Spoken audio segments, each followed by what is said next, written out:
2026 is going to be a big year. Welcome back. It is episode 86 of LAFC Plus, the first of 2026. Mario Ruiz and Dave Denholm with you here. Mario, always good to see you, buddy. Happy New Year, and I am so glad to be back with you here. Yeah, good to be back for the first episode of LAFC Plus Podcast here in 2026. Let's get it going. Good to be back from my vacation in Italy. I'm jet lagged.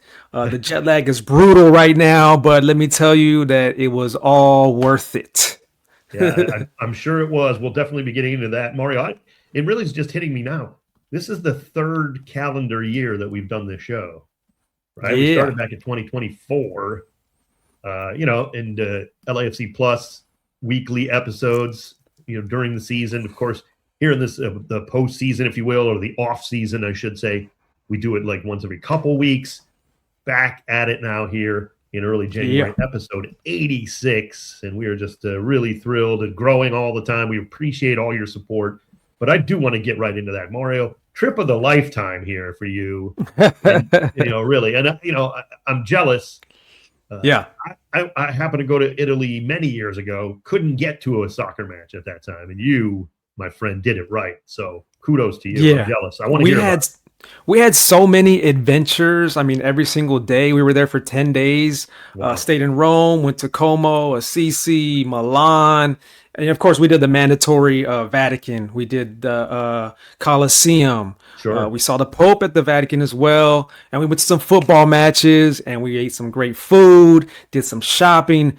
But the football matches we went to, first we went to see Roma and Genoa at Stadio Olimpico in Rome, which was incredible. The vibe there was just very classic, very traditional, no fancy bells and whistles, no lights and music and entertainment going on in the stadium. It was just hardcore football fans there to be in their seat at the opening whistle. There was no open seat left in the stadium. Everybody had scarves up and just watching the first 45 minutes. Don't bother me. I'm watching the game.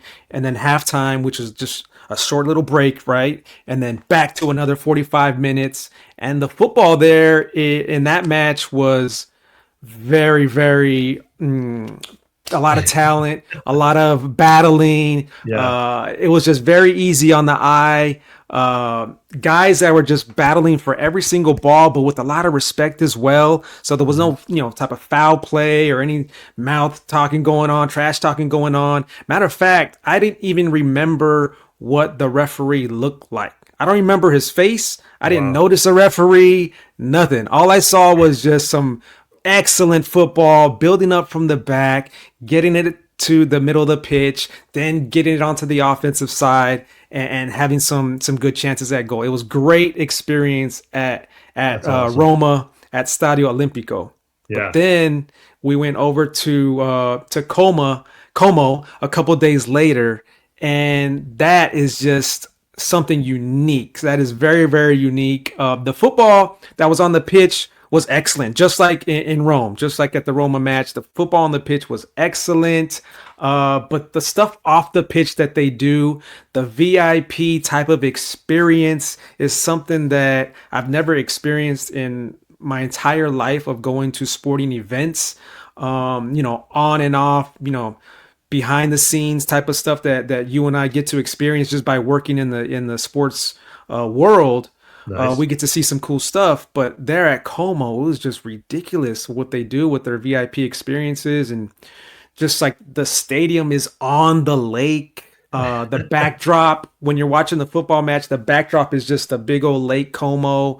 And then some of the VIP experiences that you do is like just outside of the stadium. The stadium is surrounded by these castles, like mini villas that the football team actually operates and kind of like host. They do their hospitality for all their VIPs in those libraries and yacht clubs and just luxury, restaurants and fancy places. So it's pretty cool. It's very cool what they do. And they got a lot going on there. Amazing experience. Yeah. I mean, that is awesome. Truly. Yeah. Como's the wealthiest team in all of Italy in Serie A, and they're doing it right. They're a luxury brand. That's how they kind of like promote it, and that's, celebrities are there, celebrities live there. So it's a very, very unique experience. But the football is great as well. Don't get it twisted. Like, the football on the pitch is great. Nico Paz is owned by Real Madrid. He's on loan to Como, and he's leading the squad. They're like sixth on the table, so they're doing it well on the pitch and off the pitch. It was a great experience in Italy. I had a blast. It sounded like it. I'll tell you, that is so awesome. And I'm jealous, no doubt about it. You have to be jealous if you're going, because I went to Rome. I got a Roma scarf over there. I meant to bring it over during when we're on YouTube here. If you happen to watch the podcast on YouTube at our LAFC channel, I have my Roma scarf over there hanging on the wall of scarves and everything. And I was able to go to the Roma store there. They didn't have a game. We were there right at Christmas, and actually did midnight mass at the Vatican that year, or like many years ago. So that was cool. But couldn't get the football match in town, when we were there. So unfortunately for either Lazio or Roma, who both play Stadio Olimpico, of course, where Mario got to experience. So I'm super jealous of that. No doubt. Would have loved. So I was thinking, Dave, football when I'm there.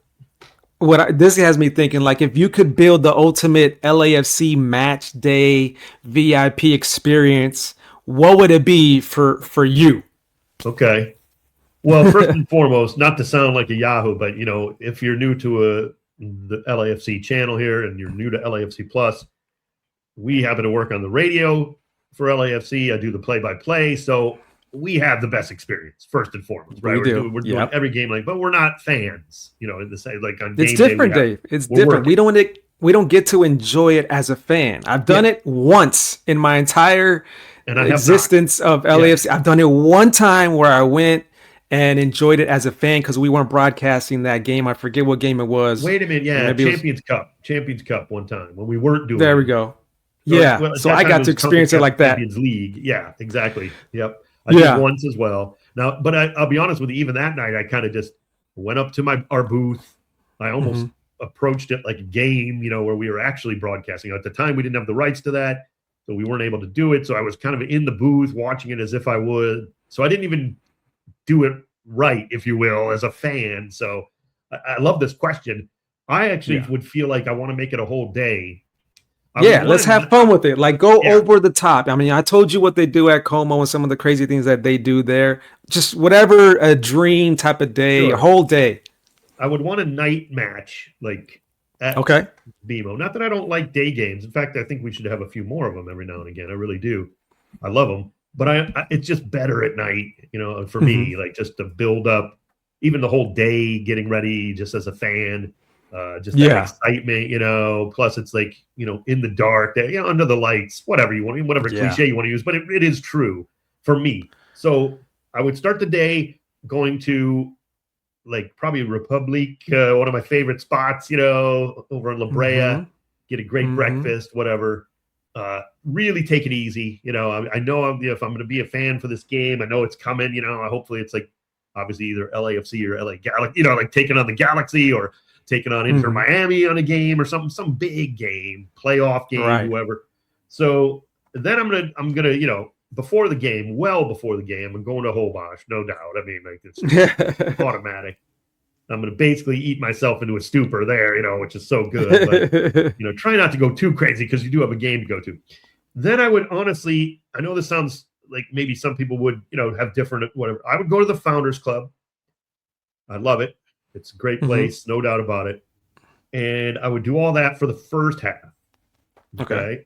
Not because of like I don't want to be where I'm about to go, but I want to experience everything on this great day. I would get all of that, like that VIP hospitality stuff. But then I would, in the second half, I'd go down. I would make sure I had tickets to the 32-52. And then, especially in the second half, if it's a good game, big match, like I want to experience the whole VIP, but then I got to go be a real fan, like I am, and just really immerse myself in it. And the 32-52, to me, that's a VIP experience. I mean, it sounds like, what are you talking about? But it is for the soccer itself, for the experience of being a true football fan. Oh my gosh. And again, no disrespect. I mean, if people go to the clubs, those are awesome, truly. If you want to go spend time in that little lap pool, in the club there during the. I can't argue with you. Dip your feet in. It's a water feature. It's a water feature. Water feature. Nobody swims in it, of course. I don't mean it like that, but that water. Go ahead, go dip your feet in. That's great. That's luxurious, no doubt. And I couldn't argue with that. I would definitely appreciate that. Maybe I'll do that halftime. But yeah, I would want to be right in the thick of the 32-52 for like a game-winning goal. Yeah, last seconds. To me, that would be stellar. And then just go after the match, go back, go underneath, be around when the play, the tunnel and everything, and kind of hanging out in that club underneath the stadium on that side where the players come out of, the tunnel, and just hang there, and just hopefully sometimes, frankly, you'll see players down there well after the match, it takes a while. Of course. Yeah. Long, but I would do that. Like I would, and then just talk with some of the players after, which, again, we're so blessed and fortunate, like we do all this stuff. So it's like, yeah, we kind of do this stuff. Yeah.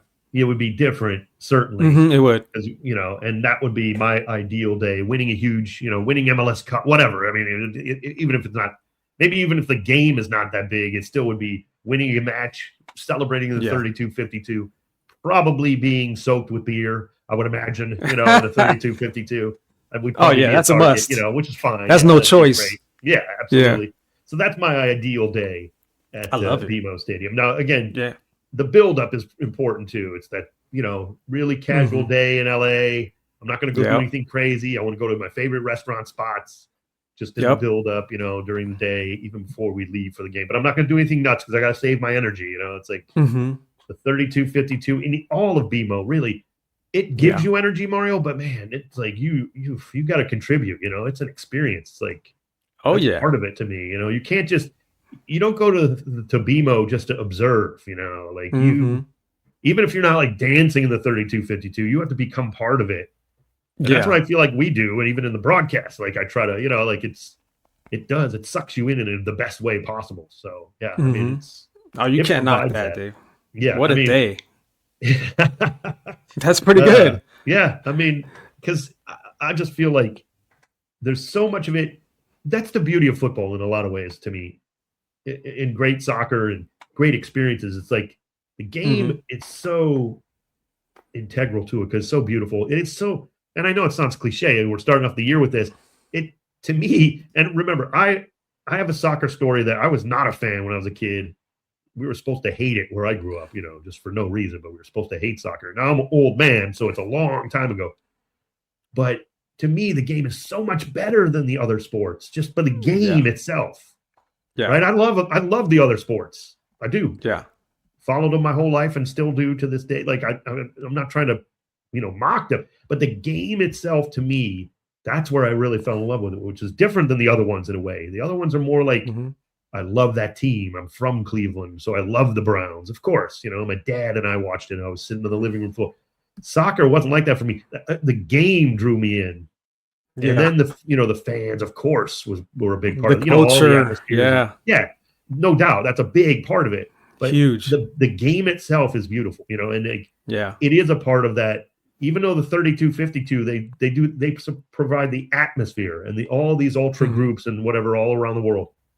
No question, the game is what draws people in, and like at first, and that's to me a big part of that beautiful day, perfect day, is having a great match and everything. And you're already getting excited for the season, dude. It's just incredible. I know, I'm excited too. I know it's going to be a big 2026, and I just can't wait because there's a lot of plans, a lot of things to play for, a lot of trophies to play for, and the team is stacking up really, really nice. But for me, my dream, football LAFC experience, if I could just chalk it up all myself and have everything that I wanted, it'd be driver picks me up because I do not like to drive. So that's driver picks me up in the sprinter, picks up just the guys. It's just me, my cousin Danny, my cousin Joel, my best friend Dave, and then we just head out to go get something to eat, and we go to Hobosh. Hobosh is something that you and I do already, so I'm going to see you there, Dave. We're there already. Yeah. But we're getting a private tasting from Chef Gilberto Cetina. He's the guy that's always there, cooking up everything, all the goodness there. So do that, then head over to the stadium and hang out in the celebrity suite with Rich Orozco, because we don't get to do this very often because we're upstairs in the booth. So Love it. hang out in the celebrity suite with Rich Orozco and all his celebrity friends. And matter of fact, can we say the award-winning Rich Orozco, right? By the way, Right. because he accepted the award for best club branding at the Globe Soccer Awards. So that is huge. That is Excellent massive. I was work, so yeah. proud to see that award Amen. go to LAFC. And then we'll catch some warm-ups on the grass there, on the pitch, let the guys warm up. And then we go to our seats right next to the celebrity owner, Will Ferrell, and just hang out with him and watch the game. I think that would be a great experience to watch the game sitting right next to Will Ferrell. Sure. I know he's a big fan of the sport, and of course he loves his LAFC like nobody else. And then maybe taking a halftime performance from a local like LA legend, maybe like a Snoop or like a Ice Cube or Cypress Hill, some type Wow. of performance, Kendrick it. Lamar or something at halftime. I think that would be kind of cool. And then after the match, yeah, like you said, go down and shake hands with some of the players down at the field club and just celebrate the victory. And then maybe go out to dinner after that and just like celebrate the victory at like Tao in Hollywood or like one of the restaurants, like whatever, one of the restaurants, the big fancy restaurants or something like that. I think that'd be a perfect Cantor's day. Deli, but it's totally the same thing. So yeah, I mean, it's Cancer's is not bad as well. one or Yeah. the other, yeah, because it's open all the time. I could stay there and crush it after a great match. I love it. I love those. I love those days at BMO Stadium, those nights at BMO. And if you haven't experienced it, you have to. That's the bottom line. So go do that. Oh yeah. Hopefully in 2026 for you, Mario. Great stuff there. I love that. Great. I'm glad your experience was awesome in Italy. I'm sure no reason to think it wouldn't be, and glad it really worked out for you. And That's being awesome. at those games over in Europe, it just made me proud of what we got going at LAFC, because the Yeah. experience at LAFC is right up to par. And a lot of it is the 32-52 and what they bring and that energy and that whole vibe that they set. And it was just really cool to experience what we got going on and what they got going on over there in Italy as well. Well, as we turn the clock, we're already basically here. The players are reporting on Saturday as we do this Yes. show on the 10th of January to physical stuff like that. Just reporting in, checking in physically, and all that. So basically, season starts. I mean, essentially, we don't have games until February, but we're back at it, which is amazing. And you brought up a great question that we want to kind of dive into on the show here.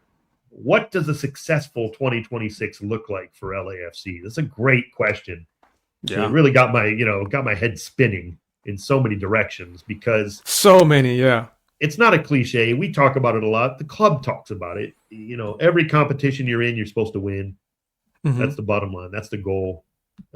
Excellence and perfection, which obviously is unattainable, but that's what we were striving for at LAFC. Perfection, Yep.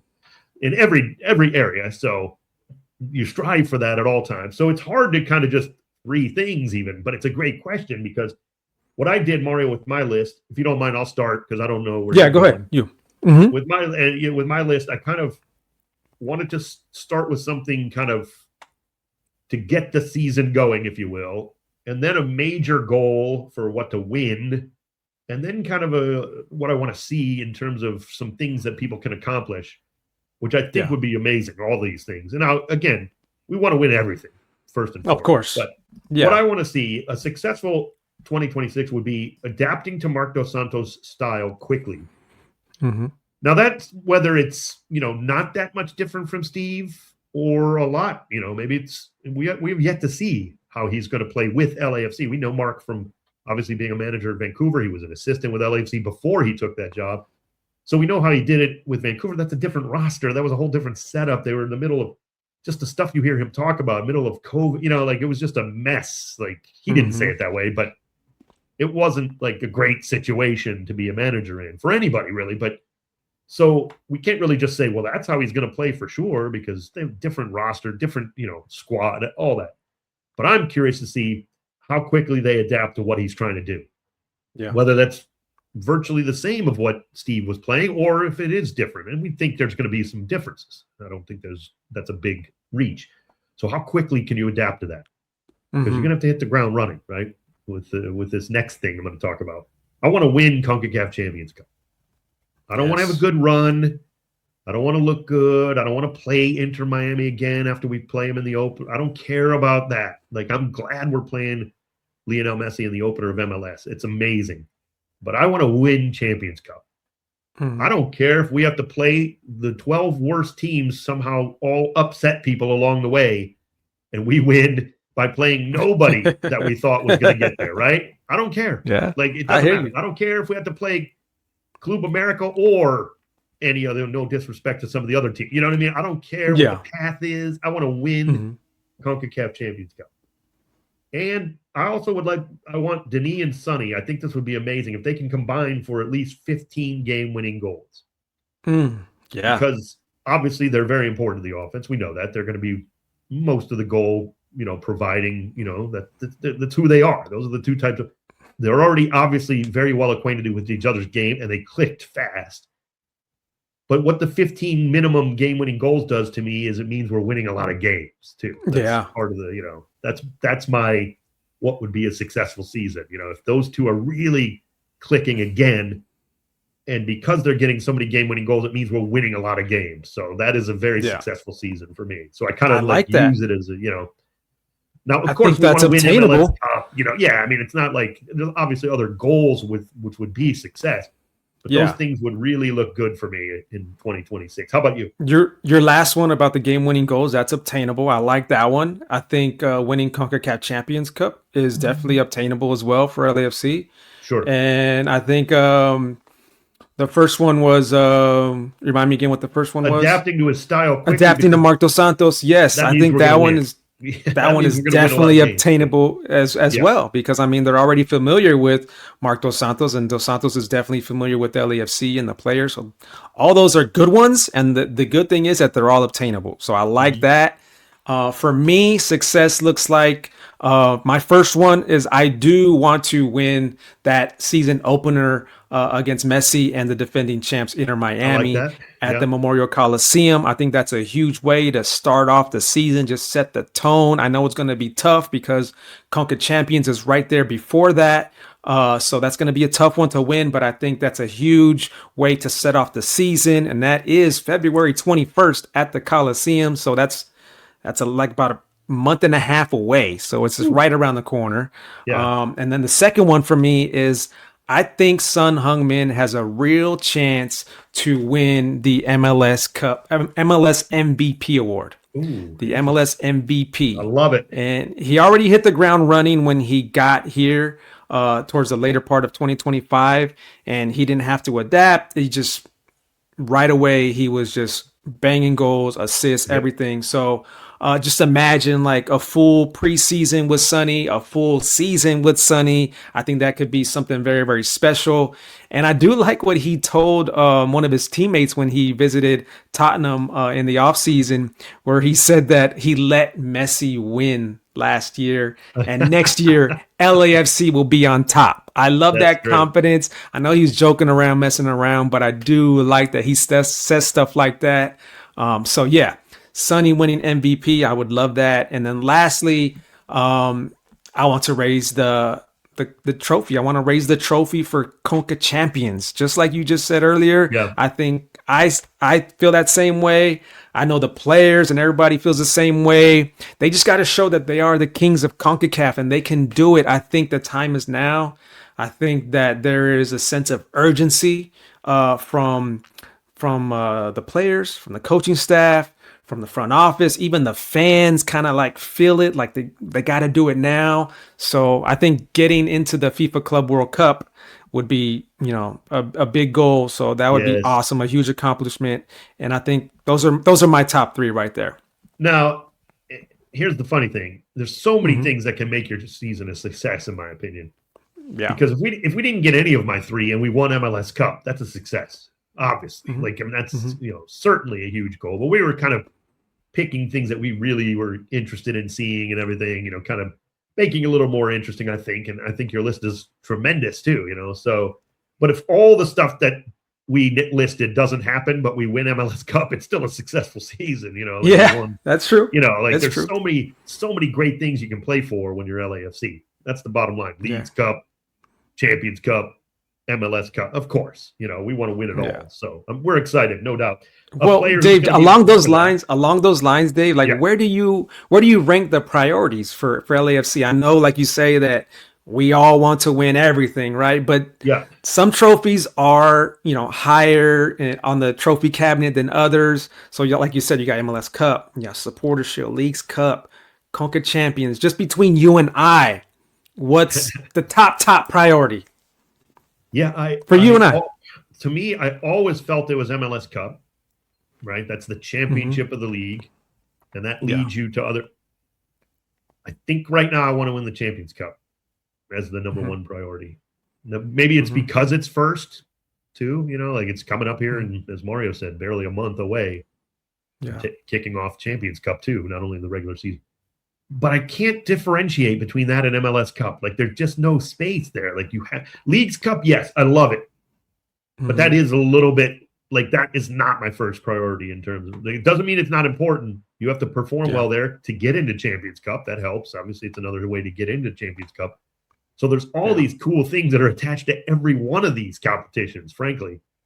Yeah. But I want that Champions Cup, and because I want that trip to Club World Cup. People don't even know how big that's going to be in the future. Like they got a little taste of it in 2025, but it's going to be. Yeah. You have to be there. That is going to become the club competition above all else, including the Champions League in Europe. I'm sorry, Europeans don't want to hear that, but it is. That is just the future. It is. It's just going to go that route. I'm right there with you. I can't pick between MLS Cup and Conca Champions. I can't pick. They're 1 and 1A. I do kind of like 1 and 1A. They're tied. They're dead. I know they're tied. There's no 1A because 1A is so hard. More than 1. Let's be honest. So whenever I would love to see another star though there on the chest, right there, right above the crest. Another one of those stars. I would love that. It's been too long. Let's face it. It's been a few seasons. I want that again. So I mean. Honestly, if you won either or, I'd be just as happy as if you won the other one. So that in my mind, there's no difference, it just doesn't. Yeah. But I know what you mean. It's a great question. I almost didn't want you to ask me that question because it's too hard to answer. Yes, Leagues just Cup, between you and I, nobody else. Cup a little bit below them. Yes. Okay. Right. And we're not in Open Cup. We're not in the U.S. Open Cup again. We're not able to because of the way MLS structures it. So Leagues Cup just a little below those other ones, but I want to win that too. Like I love Leagues Cup too. So it's so fun. A lot to play for. And a guy who's going to be a part of that now is LAFC has acquired winger Jacob Shaffelburg from Nashville SC since the last time we talked. And it was in a trade. LAFC is going to send $500K in general allocation money in both 2026 and then another $500K in 2027 for a total of $1 million. And Nashville retains a sell-on percentage. We don't know how big that is. Probably. Well, I wouldn't even speculate, but LAFC are obviously purchasing his contract in a sense. It's essentially a transfer, but it's with the, general allocation money. So how will he be used, Mario? He's a great signing. 4 goals, 2 assists, and only 1,117 minutes. He wasn't maybe used as much at Nashville as he had hoped. He's getting ready for the World Cup. I think it's probably a part of maybe why he wanted this move potentially, right? He's getting ready with Canada for the World Cup. So he's going to be in the shop window in the World Cup. Obviously, LAFC, nothing wrong with that, right? You get another player who's going to the World Cup on your squad. But how do you see Jacob Shaffelburg? Oh, I've been watching Shaffelburg play for a few years now, honestly. And when I saw that LAFC announced that they signed him, I was like, wow, that's so cool because I've been a fan of his for a couple of years now. He caught my eye, when he was with Toronto, then Nashville, and then he also caught my eye in like Copa America when he was with Canada, and then again like in the Gold Cup. So many times I've seen him, and I'm like, wow, this guy, I like what he does. He's a hard worker. His stats don't really jump out at you. But his play and his hard work, you will notice it in the game, creating chances, his crosses that he sends in. If you don't pay attention to him, he can be a very, very dangerous player. Now, Shaffelburg is the type of player that is going to definitely benefit big time from playing alongside Sonny and Denis. Because those two are going to demand all the attention, right? And they're going to demand all the focus from the opposing teams. So we could see Shaffelburg, who's already had some good season, already played well. we could see him have probably one of his best years of his career when he's joining the black and gold, just playing alongside those guys. And he's only 26 years old, so he's in his prime. He's ready to go. He's gonna have all the space. He's gonna have guys that can finish. So I think he's gonna love the culture here at LAFC. He's gonna love playing at BMO Stadium. He's gonna love the fans. I can't wait to see what happens here with Shaffelburg here in black and gold. I agree in a lot of stuff. A couple of key factors is I do think he fits in better. You alluded to that than what they're doing in Nashville. Not that Nashville are bad. Obviously, they oh boy, we're going to talk more about them coming up in a few minutes. They're loaded here. But I think he fits better with LAFC. And I also think another factor could be, and Denis not going to want to hear this. Maybe, Denis, if you're listening to the podcast, you can turn it off for a minute here. It might allow Denis Bouanga to get a little more rest, too. Meaning, like, Shaffelburg could come in. Let's say he's not starting that particular, whatever. We don't know how Mark is going to use him yet. But Denis, who we know hates to even leave a match ever. Yeah. Let's face it, he's going to have to get some rest along the way at some point. Like, you just – in Shaffelburg, if you're in a game, let's say, Mario, where you're still trying to hit him on the counter, you're winning late in a match, whatever, 70th, and you're up a goal or two, and you're going to get counterattacking response or opportunities. Shaffelburg is great on the counter. He's so fast, so quick. He can destroy you on the counterattack. You don't have to necessarily leave Denis in there with a 2-goal lead until the 95th minute or whatever. Like, he can still be a guy along with Son up there, or if it is Denis and Son and he, they can kill you on the counterattack. Adding him to the mix, So it could be a lot of that. I definitely love that. I don't know, and I could be wrong. I'm not even saying this is not a prediction, but I don't know that he's coming in here to be a 34-game starter necessarily. Remember when we brought in Jeremy Obobasi, right? You didn't know that. You weren't necessarily thinking like he's going to be like a starter for 45 games this year in all competitions. So, but he's just another great piece. Like, he can certainly do that. Like, he can play, as a starter in 90 minutes or whatever, or he can be just that absolute awful threat to your defense with that speed and that quickness in the 70th minute or the 65th minute or the 80th minute, So there's a lot of ways LAFC can use him. And I think maybe even more so than Nashville could in the way they play. Again, that's no disrespect to Nashville. We'll talk more about them. But I love this. And I love the fact that, look, he's going to be in the shop window at the World Cup, right? Okay, Nashville has a sell-on percentage. I'm sure if you talk to Jacob, look, maybe he goes to Europe eventually, or who knows? If he has a huge World Cup, and you're like, okay, we can, sell him, transfer him to Europe if he wants, or, if the player obliges wants to do that, like, you have the opportunity now to kind of put him in the shop window. Well, Canada will certainly, and he'll be part of that team. And he has done that in previous big tournaments, as Mario said, Gold Cup, so it has happened before. So, yeah, I like this move a lot. I like it a lot. I really do. He's going to have to battle. He's going to have to battle just like everybody else, because I think, like you're talking about being a starter, I think the only true starters is probably Denis, Sonny, and Hugo Lloris, because of the how busy LAFC are. They're going to need everybody else. They're going to need a little bit of rotation, and Shaffelburg is definitely going to get a lot of minutes and a lot of chances. So when his number is called, whether he's a starter coming off the bench, he's definitely going to be somebody I think the LAFC can depend on, and he's going to be dangerous. I do love this one. Yeah, I do too. Fans are going to fall in love with him. Yeah, let's be honest. We had, as we talked about even earlier, we have a roster that's maybe more set than a lot of teams. Let's face it. Like, we were ready to win. We kind of know what we had a lot going into. So we haven't been as active. I'm putting that in quotes if you're not watching on YouTube, as other teams, because other teams, well, many of them had to rebuild a lot of, let's be honest. But there has every year many teams got to, a lot of big activity. And let's start with that. And we go back to Nashville SC because they get Christian Espinoza. Now, they're making him a designated player. No surprise. He was one, I believe, already. He wasn't going to go. I don't think he would have signed with anybody to not be one, frankly. And, wow, this is a good move for Nashville. Maybe that's why Shaffelburg was available in a sense, because they're going to bring in Christian Espinoza to really be a massive player for them up there with their front line, Hani Mukhtar, of course, and their forward. Why am I blanking on that dude, Sam Surridge? So, they certainly have weapons up front, right? So they have that. I don't know who's going to build the ball up to them as much. But Nashville, hey, you got to give them credit for going out and getting Christian Espinoza. We know how good he is, Mario. We know a lot about Christian Espinoza. We played him many times when he's been with San Jose. He's a dangerous player, talented player, fights hard, finds the back of the net. Good player. Good pickup for Nashville. Galore. My goodness. Yeah, no doubt about it. Great player, a great signing. And I'll be honest, first thing I talked to was my old man, my dad. We both said it. Well, good. He's going to the East at least. He didn't stay in the Western Conference. Good point. And there were rumors that LAFC were involved potentially. You never know how any of that stuff goes. But if he's not going to sign with you, right? If you're a Western Conference team, right, just get him out of the conference at least. At least he leaves San Jose and goes to the East. So because he is annoying to play against, there's no doubt. Oh yeah. Inter Miami, Mario.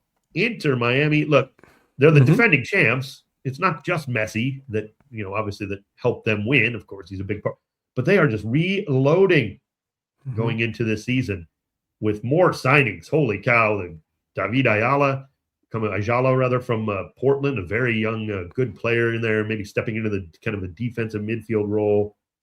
They looks like they're getting Allende back. Obviously he had a massive run.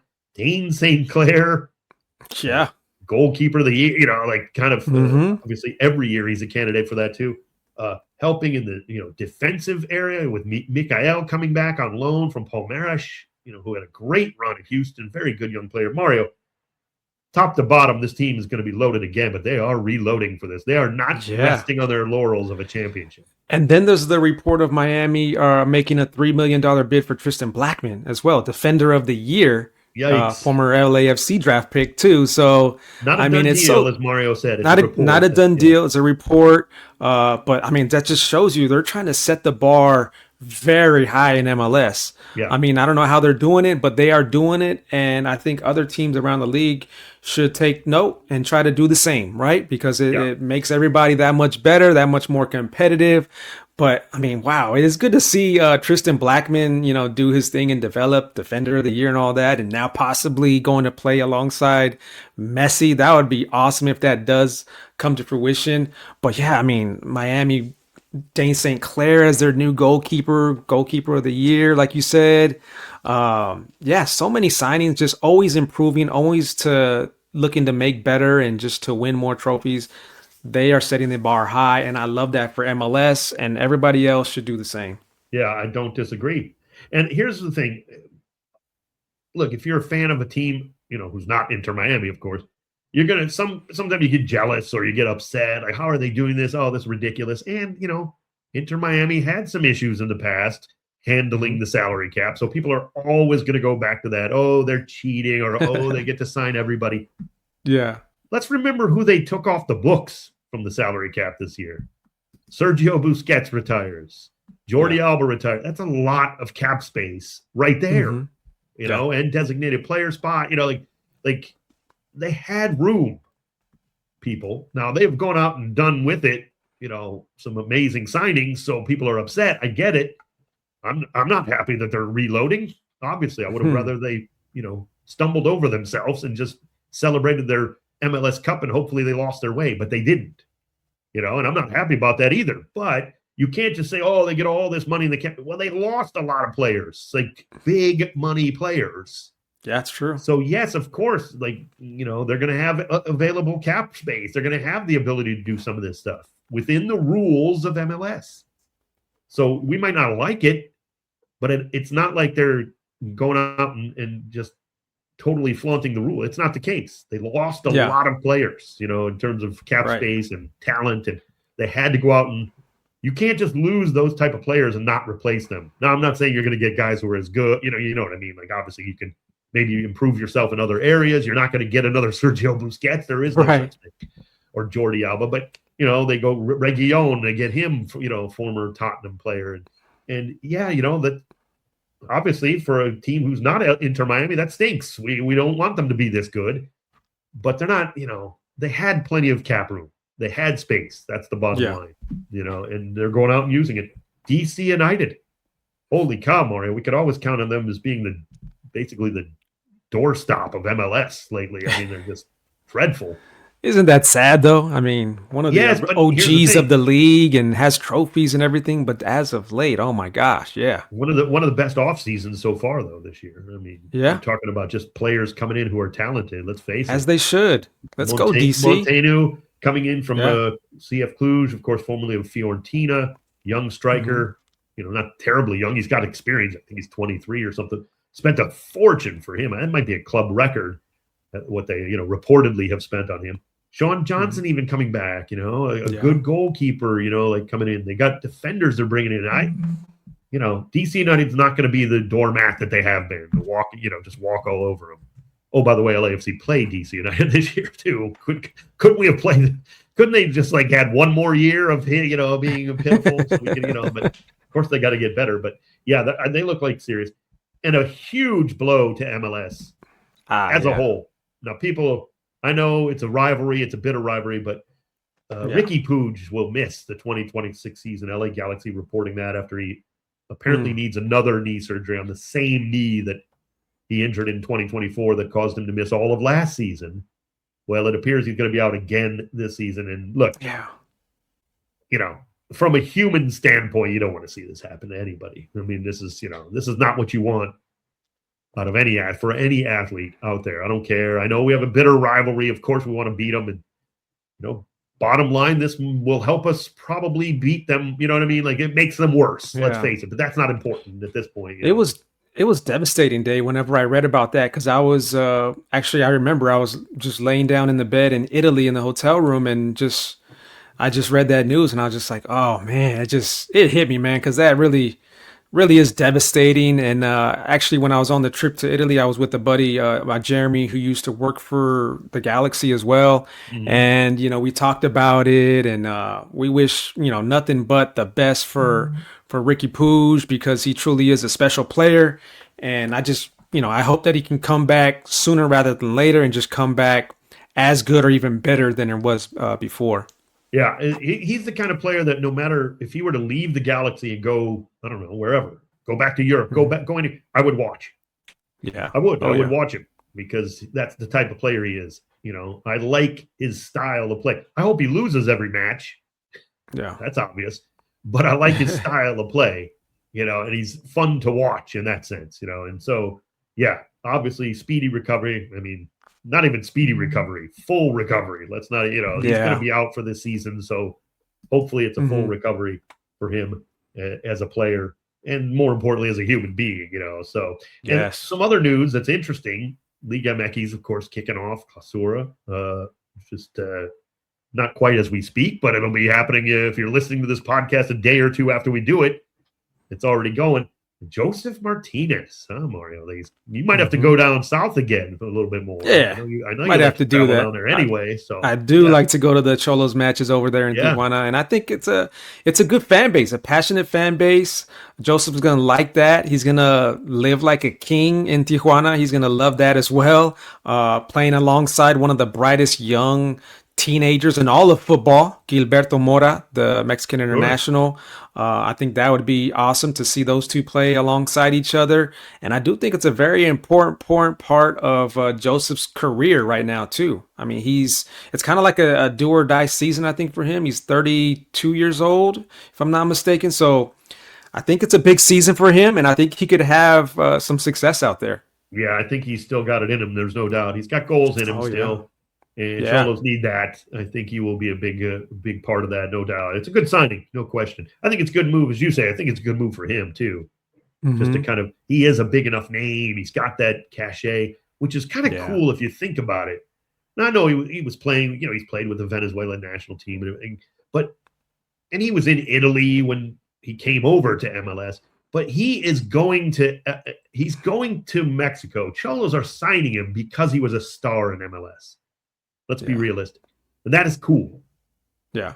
In a way. Because that's where he built his reputation, in a sense. I don't mean they're signing him because he was a star at Atlanta United, but you get my point. He built up his brand, if you will, in MLS, realistically.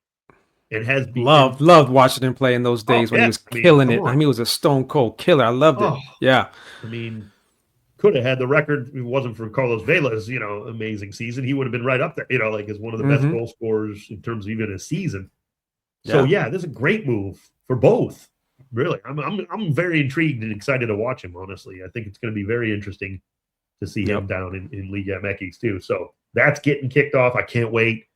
That just means MLS is all the closer. We're only weeks away. So Mario, so good to be back with us. What an episode, man. We've covered a lot of ground. This episode has been flying. I mean, we had so much to talk about. It's an off season and we have so much to talk about. We didn't even mention Wilfred Nancy getting fired as Celtic manager as well. I mean, that now we don't really want to worry about Celtic anymore. So goodbye. We don't even worry about them.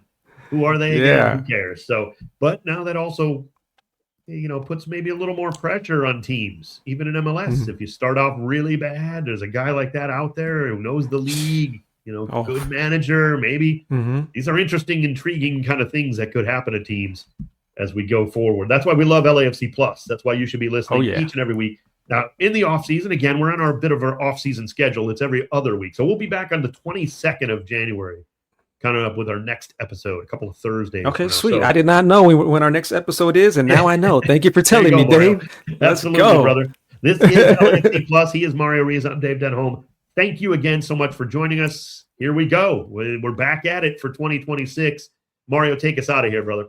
Yeah, we'll catch you on the next one. Can't wait. Let's go, Black and Gold. Big season ahead. Big 2026. Dave Denholm. I'm Mario Ruiz. Catch you on the next one. LAFC Plus. Peace.